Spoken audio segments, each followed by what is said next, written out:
All right, at this time, I would like to introduce Congressman John Garamendi and General Kevin Chilton for our panel discussion.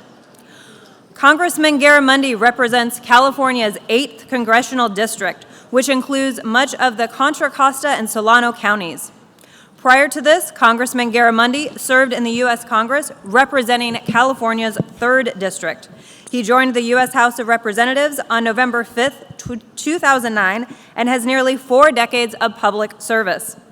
As California's 46th Lieutenant Governor, Congressman Garamendi was chair of the Commission for Economic Development, where he transformed this important body into a powerhouse to advocate for workforce development, vocational education, and research. Congressman Garamendi was raised on his family's cattle ranch in Mokelumne Hill, and he graduated with a bachelor's degree in business from UC Berkeley, a master's degree from Harvard Business School. Congressman Garamendi and his wife Patty live in Walnut Grove and have 6 children and 10 grandchildren, and he will be joining us on screen. General Kevin Chilton is currently the president of Chilton and Associates LLC and serves as the director for the Lumen and Aerojet Rocketdyne Corporations and Cobham Advanced Electronic Solutions. He is a trustee for the Air Force Academy Falcon Foundation and the Pikes Peak or Bust Rodeo Foundation, a member of the Lawrence Livermore National Laboratories Board of Governors, and a member of the Sandia National Laboratory Board of Managers. General Chilton spent 34 years in the United States Air Force, most recently serving as the commander of United States Strategic Command, where he was responsible for plans and operations of U.S. forces conducting strategic nuclear deterrence and the Department of Defense's space and cyberspace operations. Prior to this assignment, General Chilton commanded Air Force Space Command, the 8th Air Force, and the 9th Reconnaissance Wing. He has also held several Pentagon staff assignments and served 11 years as a NASA astronaut, where he flew as the commander of STS-76, his 3rd space shuttle mission, and served as the deputy program manager for operations for the International Space Station program.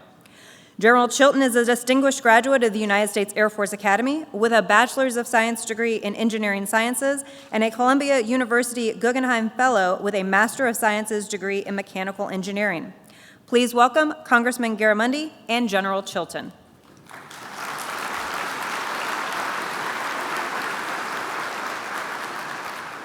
Well, General Cotton, first of all, thank you for hosting this wonderful deterrence symposium. It couldn't be more timely to continue this great tradition that started many years ago. And Congressman Garamendi, thank you for carving out time in your busy schedule. I can't tell if you're in Washington or California, but I assure you we all appreciate your time this morning. We've had an opportunity to listen to our first panel, which really gave us the executive branch view, part of the executive branch view on policies with regarding our deterrence posture vis-a-vis the growing threats around the world. It's great that now we can hear from our government's legislative branch and hear your views as we go forward. So I'd like to begin this time we have together with giving you an opportunity to make some opening remarks, and then hopefully we can have a nice dialogue with a Q&A session after that. So over to you, sir. Thank you very much, General. I'm really looking forward to this. I caught part of the earlier presentation, and I think it's a great lead-in to what we're going to be discussing here right now.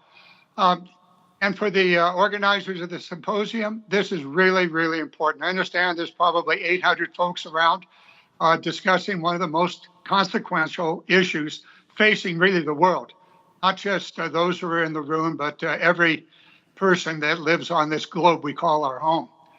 So I'll go ahead. I've got maybe 10 minutes or so of opening remarks, but I think they are directly related to what the earlier discussion was. And it was 1985. Ronald Reagan and Gorbachev, 2 Cold Warriors at the head of the largest nuclear powers, declared that nuclear war cannot be won and must never be fought. That has been regularly repeated and is reaffirmed by the leaders of all 5 nuclear weapon stations in 2022. So you want to talk about norms? There's a good one. This recognition should be the start and the end of every conversation on nuclear weapons. Nevertheless, nuclear powers since the advent of the Cold War instead seem to have concluded that deterrence requires more nuclear weapons of every kind than the adversary. Today, because of this logic, we find ourselves engaged in a three-way nuclear arms race. Russia, China, each fearing that the adversary may outflank them, and we all continue to build nuclear silos in China's western deserts, nuclear weapons on satellites, replacement of our old ICBMs. Each nation seeks to strengthen its own hand, and on it goes. A constant buildup where a country asks, how can we build faster? How can we target? We need more.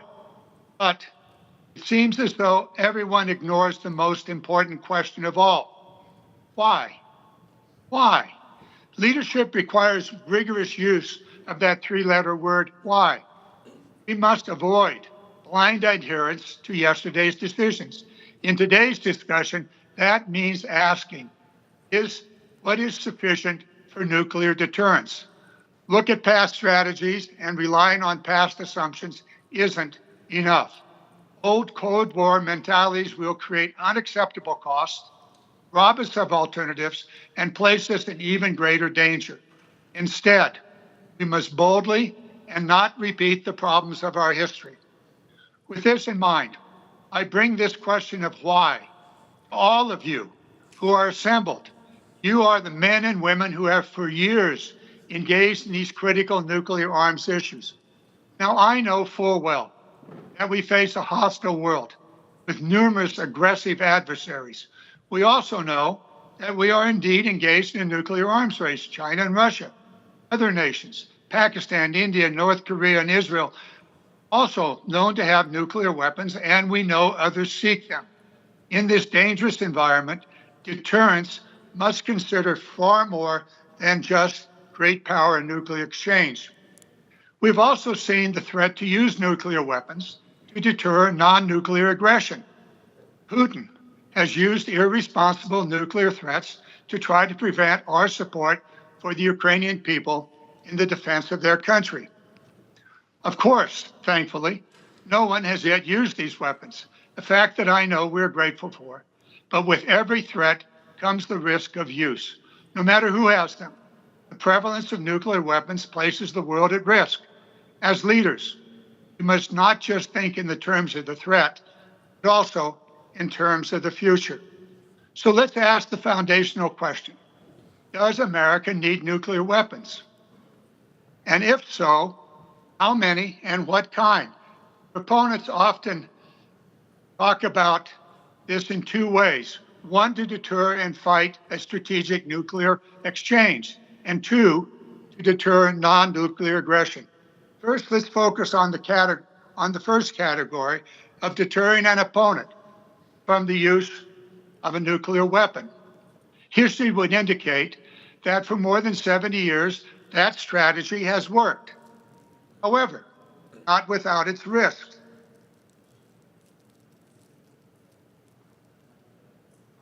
During that period of time, several near disastrous incidents motivated the leaders to move away, to undertake several treaties to reduce the weapons.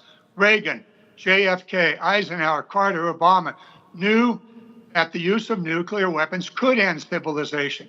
So with those heavy moral, ethical considerations, they negotiated significant safety measures and serious reductions in nuclear weapons. These leaders demonstrated vision and commitment.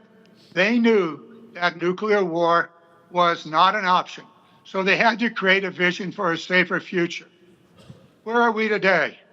All too often, and I think we're going to hear a lot of this today, we just shrug our shoulders and they say the time for negotiations is not now.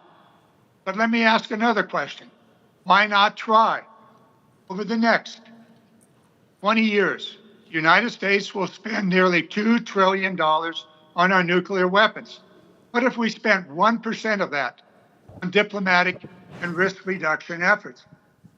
The second category of limiting non-nuclear aggression often carries its own risk. Opponents of using nuclear weapons suggest that we could, in some limited way, deter or stop some aggression. However, once the nuclear option starts, when and how does the exchange proceed? The escalatory ladder. In the chaos of fog and war, would this tactic open the way to full-scale devastation? Many think tanks, some of you are there today, have looked at this, and always the result is the same. Do not open Pandora's box. Despite these limitations, both categories are also how we continue to justify our massive nuclear arsenal.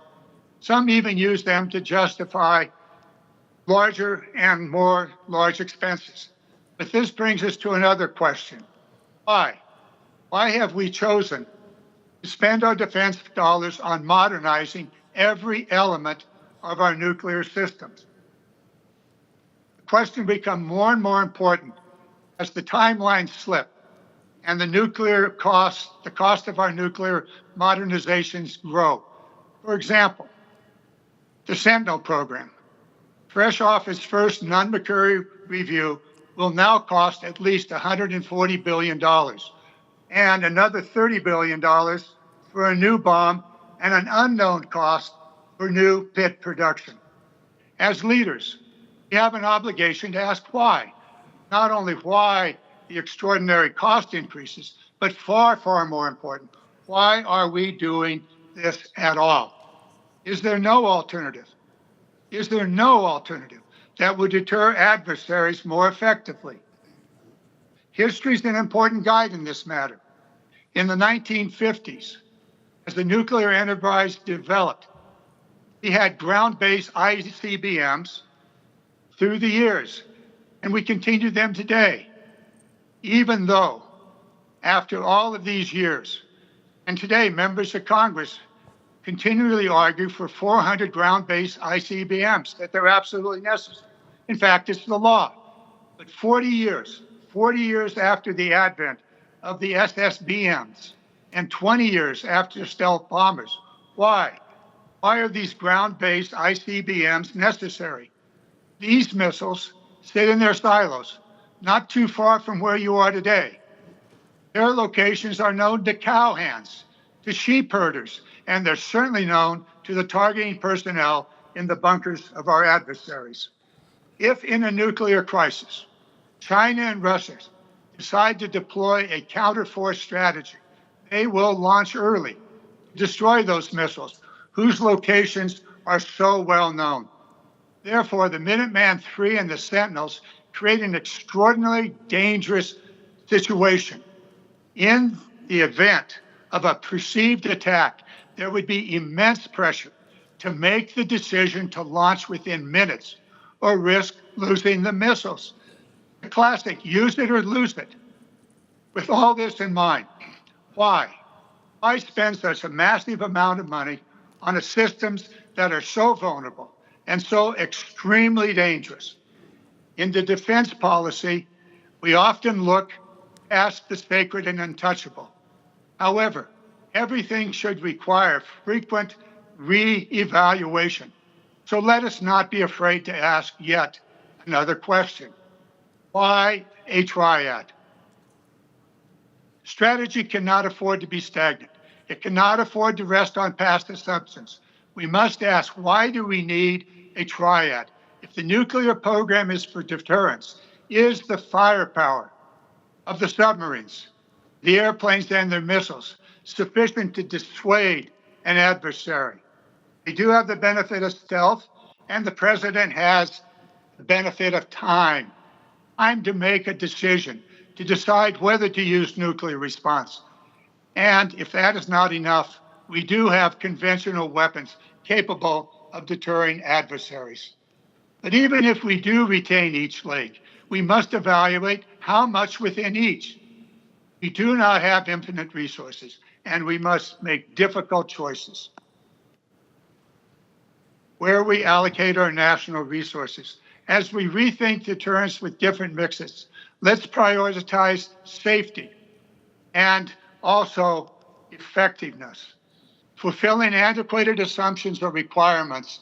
Remember that matching our capability to their capability is not necessarily the best. And we always must think about the future survival of this planet. Too often debates on deterrence do not consider the rapidly changing environment. Cyber warfare, uncertainty, confusion, misunderstanding are often a greater risk than aggression. We know that we are heavily dependent on our space assets for observation and communication systems. We now know that space war is real. It's routinely discussed. How do we weigh the risks when we decide to continue the Sentinel and the Minuteman missile, each prepared to kill millions, and always on alert, ready for immediate launch in just a few moments when there is chaos and uncertainty? Surely more destructive capability is not always better. So why do we think we need so many? Thinking about how many weapons will deter conflict is not just a tit-for-tat calculation. What national victory could we or our adversaries justify if we ever do hope if we find ourselves in a nuclear exchange, which inevitably kills hundreds of millions of people, including millions of America, destroying cities and endangers the environment of our planet? As we think about deterrence in the modern era, it is clear from the rising cost and the existential dangers that we cannot afford a new arms race. Therefore, we must grapple with the hard questions: how to deter dangerous adversaries. And we must answer an even harder question: how do we deter in a way that ensures the survival of our nation and our planet? Question: must we continue a 50-year-old strategy, the triad strategy, without considering alternatives? Why? Why are we stuck in a logic silo with the blast doors closed? I want to end this discussion with a conversation I had with the captain of the United Kingdom's nuclear-armed submarine. After touring his ship, I stopped at the base of the ladder to thank him for the discussion. I said, I appreciate the enormous responsibility that you have, and I understand the difficulties of your task. But if you receive the order to launch your missiles, and you do, what then do you do? Go home? I'll never forget the look on his face. I'm not sure that he ever contemplated that last question. Go home? I think all of us must ponder that as we carry out our duties and responsibilities. Thank you very much. Thank you, Congressman, for your opening remarks. And your closing remark there is something we all need to think about, certainly. But we also need to be reminded that the reason we have these weapons is to deter. And that, as you pointed out, is really important for the national security of our country, is that we maintain an adequate deterrence. If I might, though, push back a little bit on this notion of an arms race, certainly we had a policy of parity back in the 1960s and 70s, which led us to having over or approximately 13,000 weapons deployed on either side of the Iron Curtain. But in the 90s, we stepped way away from that, having only 1,550, about 10% of that Cold War number deployed. And there was essentially no arms race. Parity was really never, other than treaty-constrained parity, was never something that we sought. But our adversaries today have broken out. If there's an arms race today, Russia's already crossed the tape. China's halfway around the track, and we're not in the stadium yet. And so I kind of reject the notion that we are in an arms race because we haven't, it takes two to race. We haven't started. All we're trying to do is recapitalize the current posture we have, which was constrained by the New START Treaty to 1,550 deployed warheads and 700 deployed delivery systems.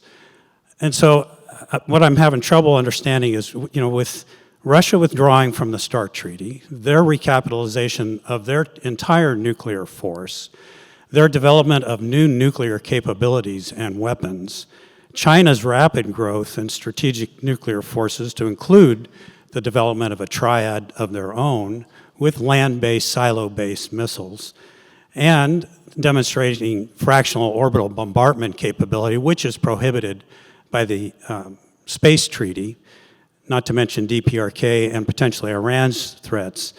Should we unilaterally continue to abide by the New START Treaty, or is there something we need to do to stop this escalation on their part and continue to protect our national interests? Well, certainly we have to protect our national interests. There's no doubt about that. We're not talking about disarmament at all here. What we're talking about is how best to achieve deterrence. What is the best way to do that, the safest way to do it?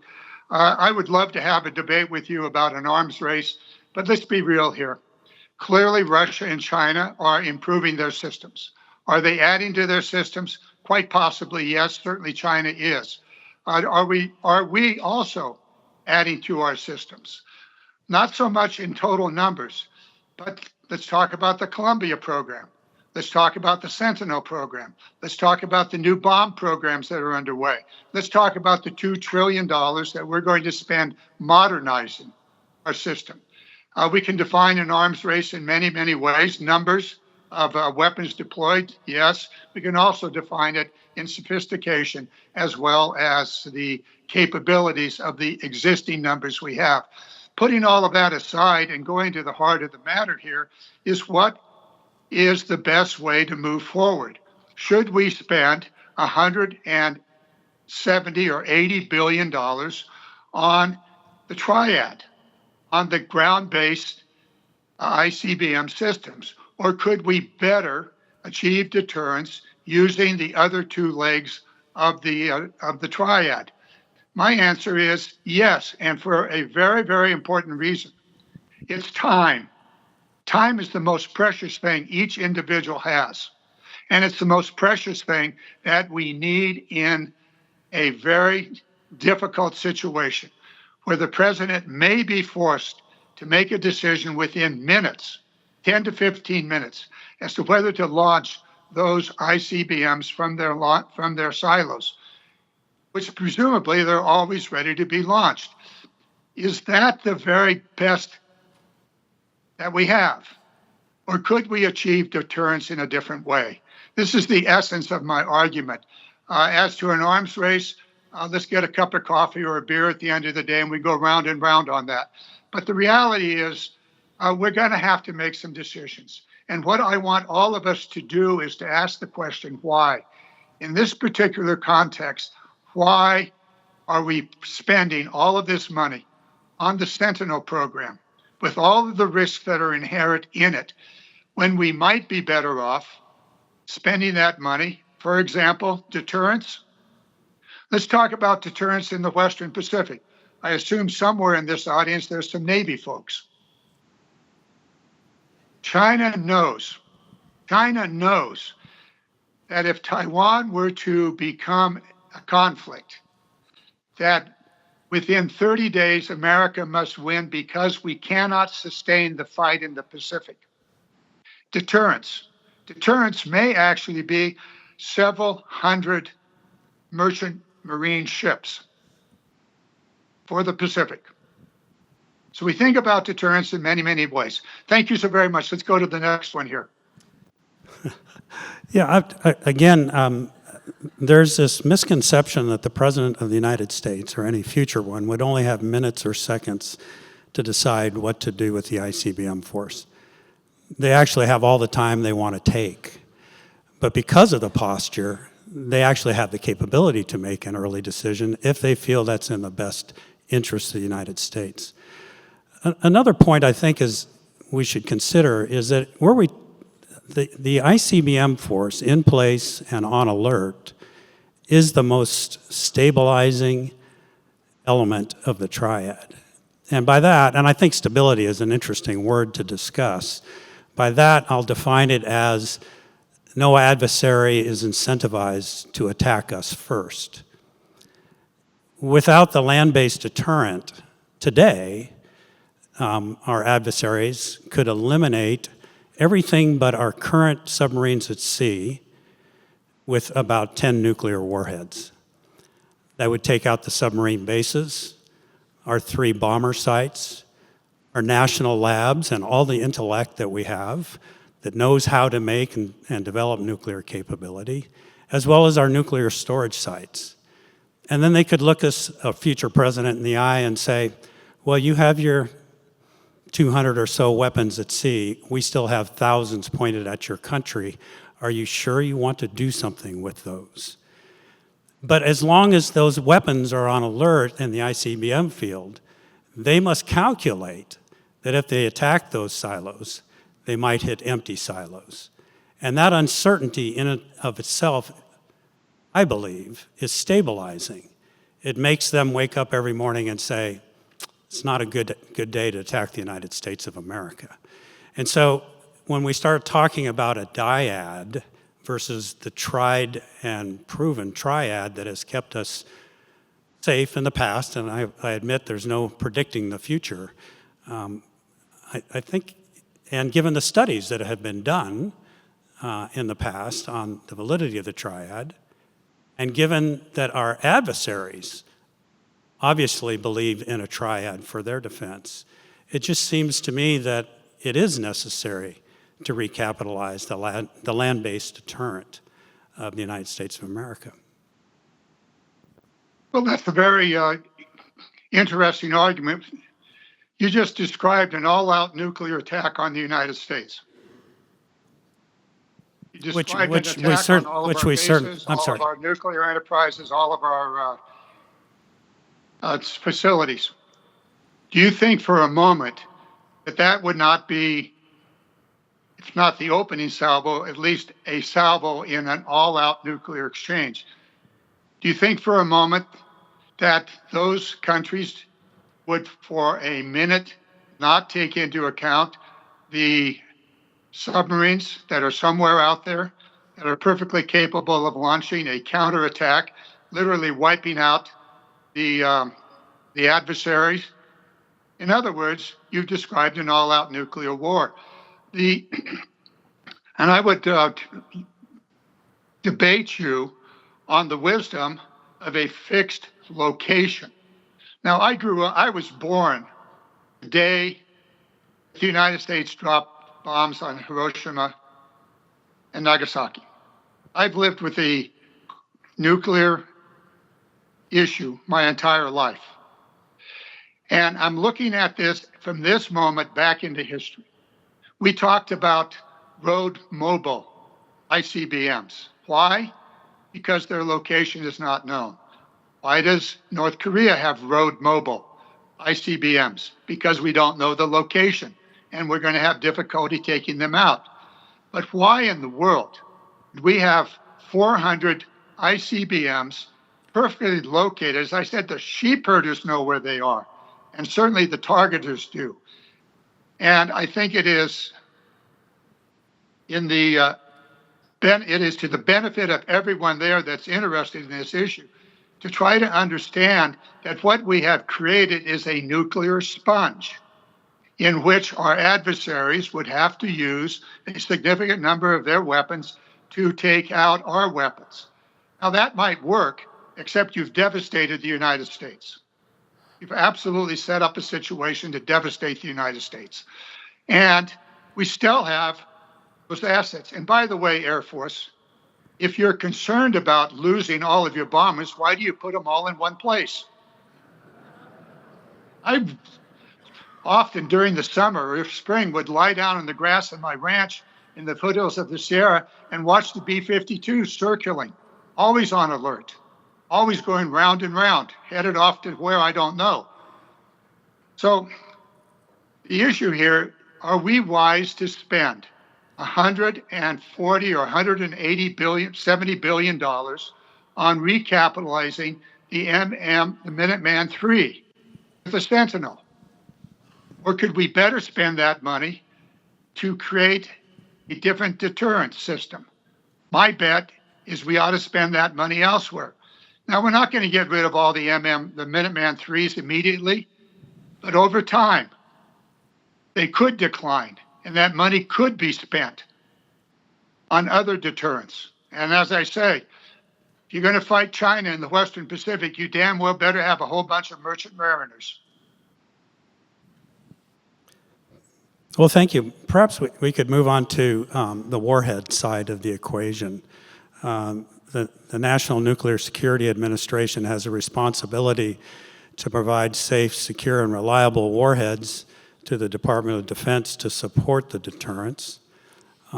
Today, we find ourselves, because of our actions taken in the 1990s, in a position where, with regard to making pits for nuclear weapons, which are absolutely essential for their operation, we find ourselves in a position where today, though less sophisticated, the country of Pakistan can make more pits than the United States of America. But going forward, I think we've invested a lot in recapitalizing that infrastructure. There's more to be invested into it.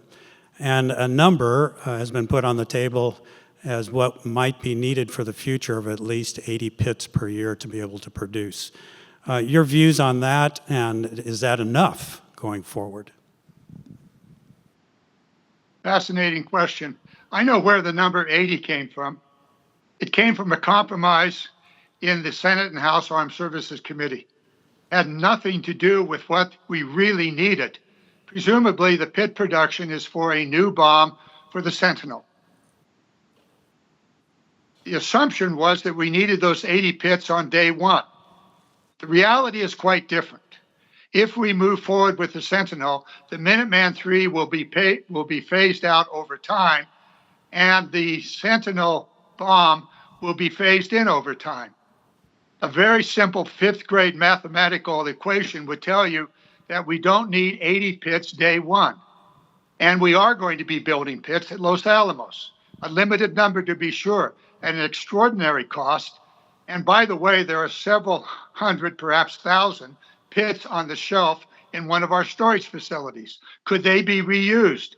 Oh, no, they say, because we're not sure that whether they have declined or not.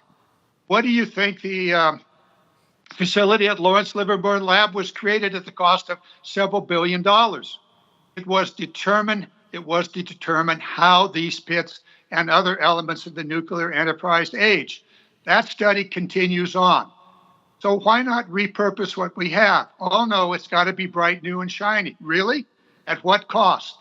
So let's go into the pit production in great detail. Do you have any idea what it would cost to build the Savannah River pit production facility? No, you don't. Nobody does. The fact of the matter is you better add 10 billion or more to that one facility so that it could produce perhaps another 20 to 40 pits a year. Bottom line is, if in fact you need those pits for a new bomb for the Sentinel rocket, you do not need 80 pits day one. You will phase in the pits that are being produced at Los Alamos. In fact, if you start today, and in fact they're about to start, you would have a stockpile of pits available when the Sentinel rocket would be ready. And when it is ready, God knows, because surely the Air Force doesn't.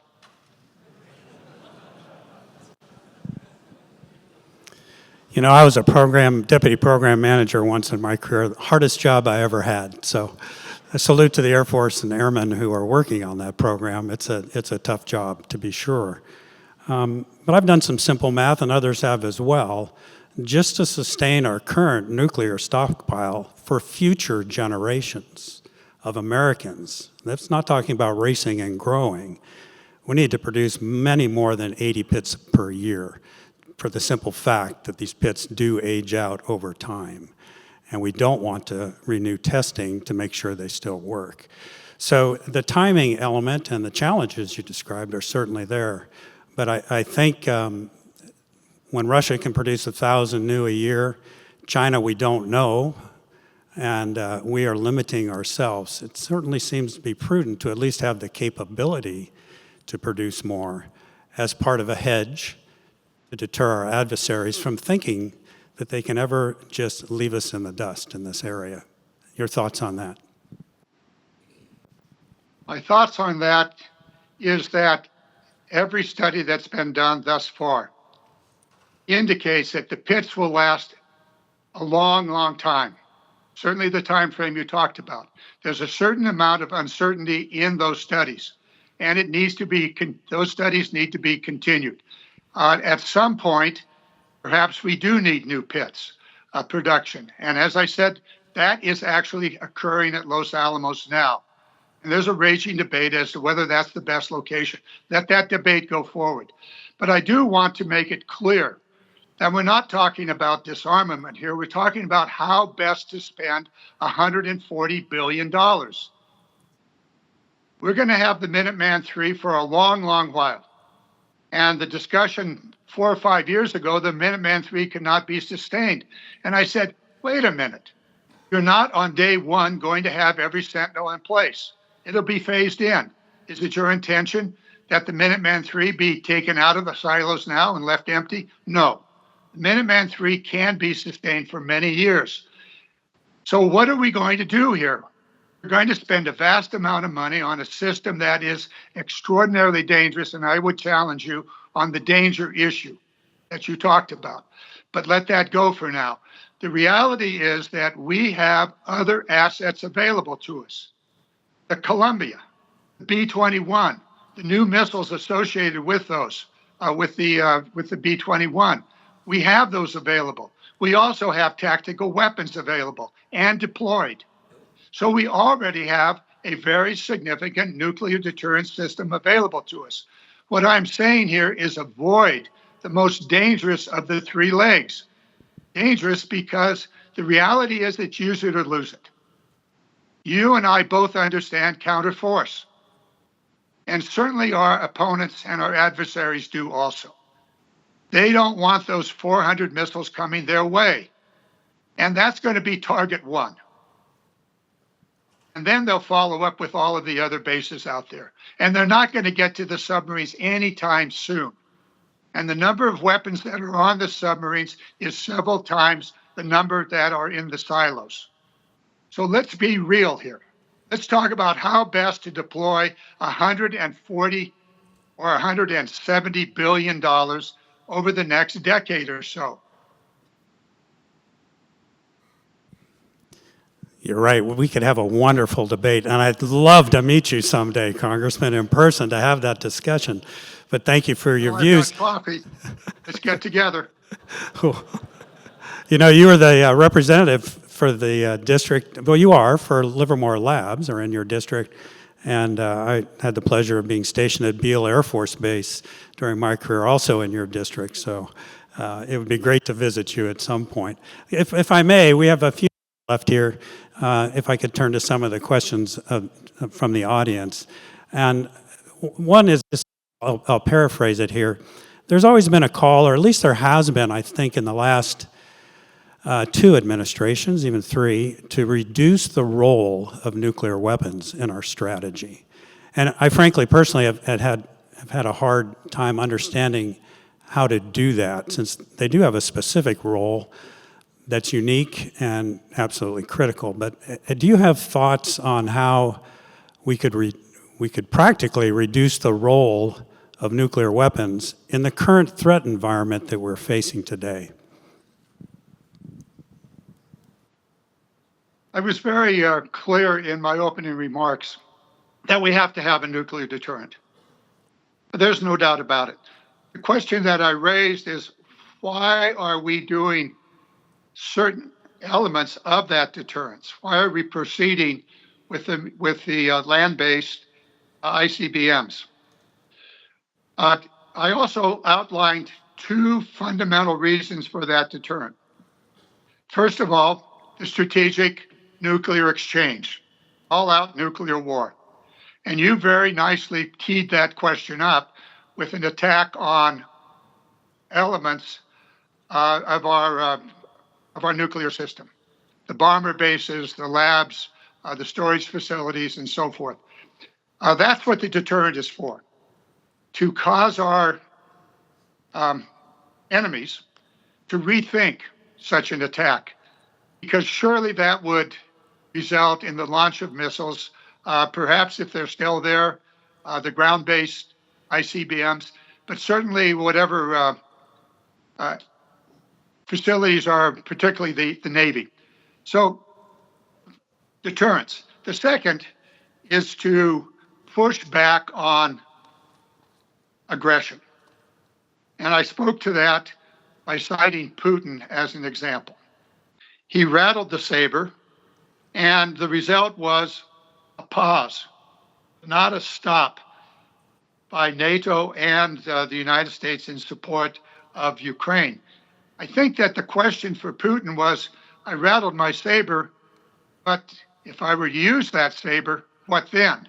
And this is the escalatory ladder that is of such a great concern in the tactical use of nuclear weapons. You can take that concern from Ukraine, and certainly it's relevant there. You could take it to the Western Pacific, China, or any other place in the world. The escalatory ladder. And we need to be constantly aware of that. I'm sure the think tanks are thinking about another contract to think through that escalatory ladder. Well, let's give them a contract and let them think it through. So this is where I'm coming from on this. We're not going to do away with our deterrent. That would be a mistake. But what is the best deterrent to achieve the objectives that we have?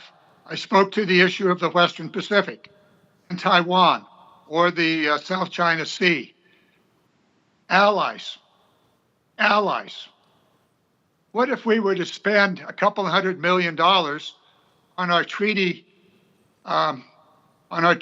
with the islands in the Pacific that China is spending several tens of millions of dollars building bases? Is that a deterrent to bring those people back into our side of the equation? Philippines, great progress has been made in the last 3 to 4 years with the Philippines. Japan, deterrent, comes in many forms. It comes in nuclear weapons. It also comes in allies and in conventional weaponry. So I'll let it go at that, and I'll take any other question you have, whatever time we have available. Thank you. I think we have one right here from the audience. Hi, Gloria Duffy, member of the Strategic Posture Commission and Contra Costa native. Thank you, John, for your service and for your principled stand, as you expressed it here today. So with 9 out of 12 members of the Posture Commission here in the room today, you started out talking about the need to negotiate and why not try and why not get out there and make some offers and proposals.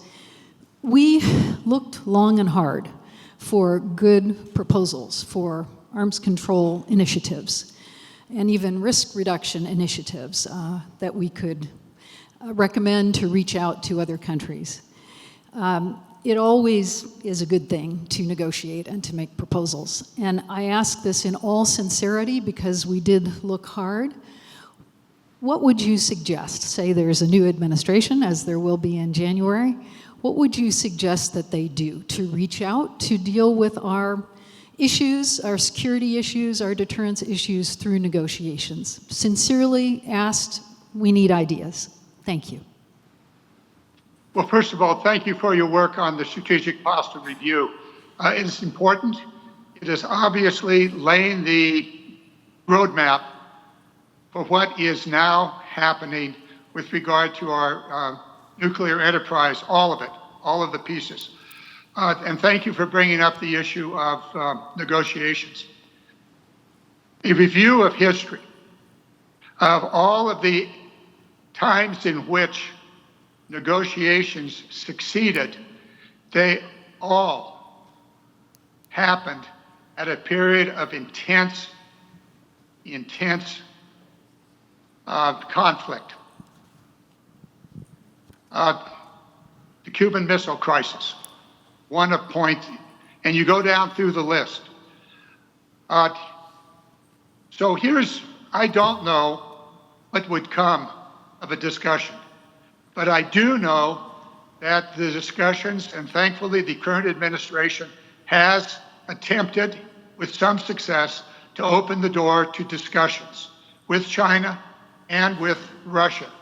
Those need to be consistently and significantly supported by the new administration. What will come of it? We don't know. But we also know, for example, Russia is in a serious financial situation. They are hurting. Their economy is hurting. They're wrapped up in a very bad war from their point of view.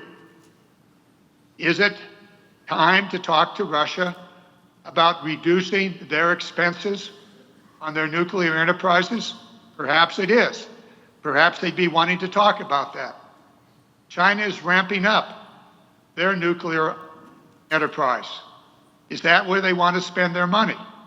To what end? So negotiate. I said very clearly in my opening remarks, we're going to spend $2 trillion revamping, modernizing our nuclear enterprise. Spend 1%, spend 0.1% on opening negotiations, every channel. Maybe it starts with, I don't know, trade, international trade issues with China, and go from there. It's just important to reach out and discuss these, and then move up as far as you possibly can. And one more thing about the Strategic Posture Review. I've read it, page to page, not all of the addendums. However, where was the discussion about the cost? So I'll let that hang out there. Thank you. Thank you for your work. Well, and Congressman, I'm afraid we've reached the end of our time. I want to again thank you for your participation in the conference. And I want to salute you for being a voice out there that does make us look in the mirror, so it keeps us from drinking our own bathwater as we go forward, and ask the why questions. And then when we answer them, move forward in the right direction to continue to secure the United States of America. Congressman, thank you very much for your time. So you're more than welcome. Thank you for the opportunity to speak to such an important audience. And I want you to know that none of this is about not supporting our military. I fully understand the threats that face our nation and our allies, and I'm in full support of the military. I want us to use that precious resource called money in the very best possible way to obtain our own security and really the security of our planet. Thank you so very, very much. I look forward to seeing all of you, and there is coffee available in my office in September. Look forward to seeing you. Godspeed. General. Thank you.